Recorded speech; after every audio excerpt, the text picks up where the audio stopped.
Ndugu wananchi, kama mnavyofahamu, leo hii ni siku ya upigaji wa kura uchaguzi mkuu wa mwaka huu 2025, ambapo wananchi wanamchagua rais wa Zanzibar, wajumbe wa baraza la wawakilishi na madiwani. Tume ya uchaguzi wa Zanzibar baada ya kutembelea vituo mbalimbali imeridhika na hali ya zoezi la upigaji kura kama linavyoendelea katika vituo vyote, ambapo vituo vyote vimefunguliwa saa 1 kamili asubuhi kama inavyoelekezwa na sheria, na watendaji wa vituo walifika kwa wakati na walianza kutekeleza majukumu yao. Lakini lingine, vifaa vyote vinavyohitajika katika zoezi hilo viliwasili kwa wakati vituoni, na hadi sasa hakuna taarifa yoyote ya changamoto au upungufu wa vifaa katika vituo vyote vya kupiga kura.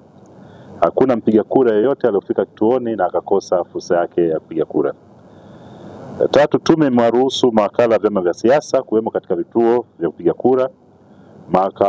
Mawakala hao wanashiriki kikamilifu katika zoezi hilo tokea saa 1 vituo vifunguliwa, na tunaomba mawakala hao waendelee kuwa watulivu na waendelee na majukumu yao vituoni.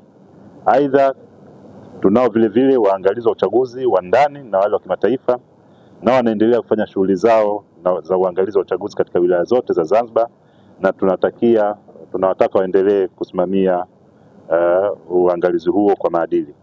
Pia waandishi wa habari nao wanaendelea kuwapatia wananchi habari za uchaguzi kulingana na vituo wanavyovitembelea.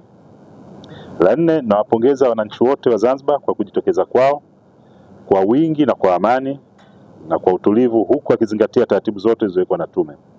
Naomba baada ya kumaliza kupiga kura warudi majumbani mwao na kusubiri matokeo ya uchaguzi yatakapotolewa na tume.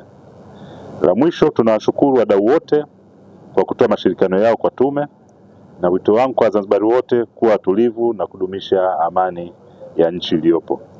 Naomba wananchi wajitokeze kutekeleza haki yao ya kupiga kura katika hali ya amani. Asanteni.